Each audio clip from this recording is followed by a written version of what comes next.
guys, jadi sekarang kita mau menuju ke makamnya Nabi Kungce dengan menggunakan delman nih. Jadi satu ini ada 9 orang ya.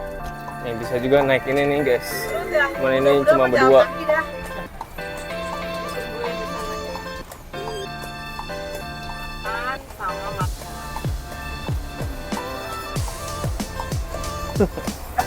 Besok baru ke tempat kelahirannya sama kincir Nabi.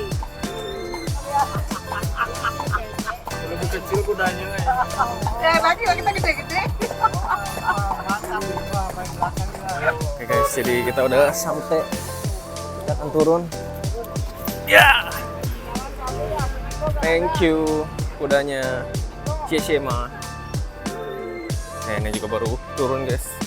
Sekarang kita akan melanjutkan ke makamnya Nabi Kungce. Yuk. Nah oke guys, jadi sekarang kita akan berziarah dan mengunjungi makam Nabi Kungce atau Konfusius yang ada di kota Chifu, Provinsi Santung.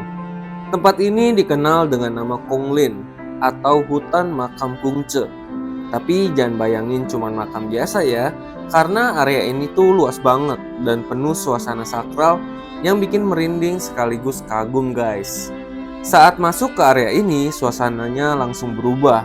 Jalannya dipenuhi pohon-pohon tua yang usianya ratusan bahkan ribuan tahun. Udara di sini terasa tenang banget, seolah membawa kita balik ke zaman Tiongkok kuno.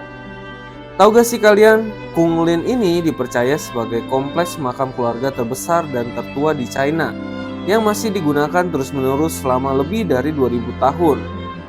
Dan yang paling luar biasa, bukan cuma Nabi Kungce yang dimakamkan di sini. Ada lebih dari 100.000 makam keturunannya yang tersebar di seluruh area hutan ini. Oke guys, jadi sekarang kita sudah sampai di depan gerbangnya makam Nabi Kungce. Jadi nanti kita akan jalan ke sana untuk melihat seperti apa sih makam dari Nabi Kungce. Nanti juga rencananya kita akan sembahyang di depan makamnya.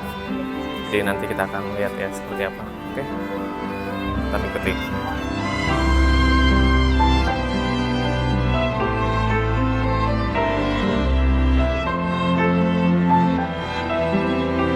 Ya, jadi sekarang kita masih jalan ke dalam dan sebentar lagi kita akan sampai ya.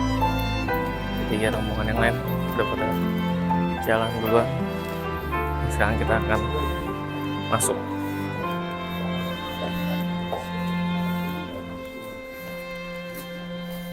Ini vibes-nya adem sekali guys di sini. Banyak pepohonan juga ya di sana. Dan di sini banyak bunga-bunga ya, warna kuning. Tetap. Oke, kita masih jalan lagi. Kita akan menuju ke sana. Yuk.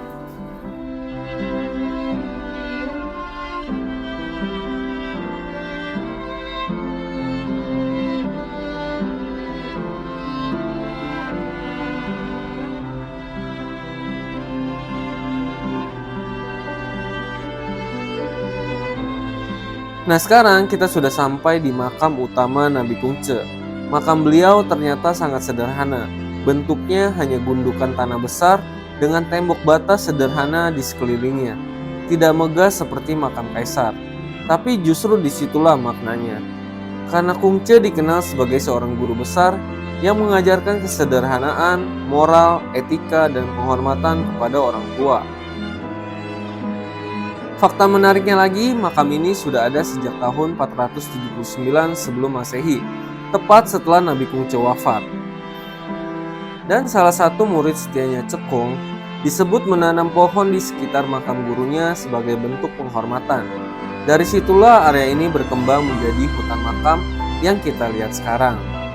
Yang bikin tempat ini makin spesial adalah statusnya sebagai bagian dari warisan dunia UNESCO bersama Temple of Confucius dan Kung Family Mansion.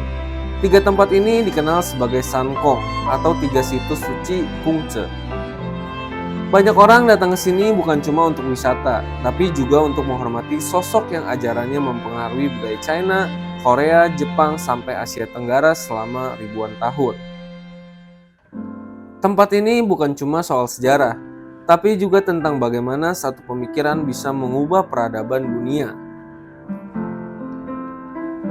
Area makam ini luasnya lebih dari 180 hektar. Jadi ini benar-benar seperti hutan besar, bukan kompleks makam kecil. Bahkan banyak orang menyebut tempat ini sebagai kompleks pemakaman keluarga terbesar dan tertua di dunia yang masih terawat sampai sekarang. Konon kesederhanaan makam ini melambangkan ajaran beliau tentang moralitas, kerendahan hati, dan kehidupan yang tidak berlebihan. Dan ada fakta yang cukup menyentuh nih, setelah Nabi Kungce wafat tahun 479 sebelum Masehi, murid-muridnya dikabarkan tinggal di sekitar makam selama 3 tahun untuk berkabung. Tapi ada satu murid paling setia bernama Cekong yang tetap tinggal hingga 6 tahun lamanya demi menjaga makam gurunya. Karena itu, hubungan guru dan murid dalam budaya Konfusianisme dianggap sangat sakral.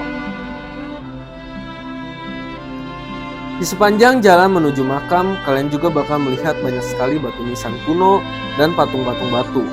Beberapa batu prasasti di sini berasal dari zaman dinasti Han, Tang, Song, Ming, hingga Qing. Artinya, tempat ini sudah melewati begitu banyak periode sejarah China, pergantian kerajaan, perang, revolusi, bahkan jatuh bangunnya kekaisaran. Tapi makam Kungce tetap dijaga dan dihormati sampai sekarang. Pepohonan di Konglin sebagian dipercaya ditanam oleh murid dan keturunan keluarga Kong selama ratusan tahun. Makanya suasana di sini terasa seperti hutan tua yang hidup. Bahkan beberapa pohon di area ini usianya diperkirakan lebih dari 1000 tahun.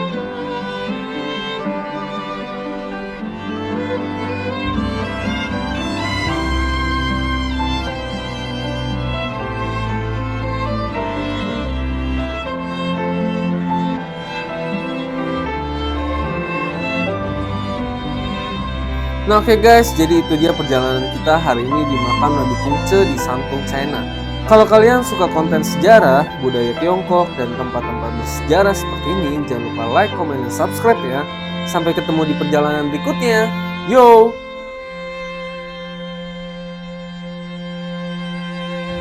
Nah oke guys, jadi di perjalanan berikutnya kita akan mengunjungi dua tempat lahirnya Nabi Kungce di Lembah Kongsong atau Bukit Ni nih.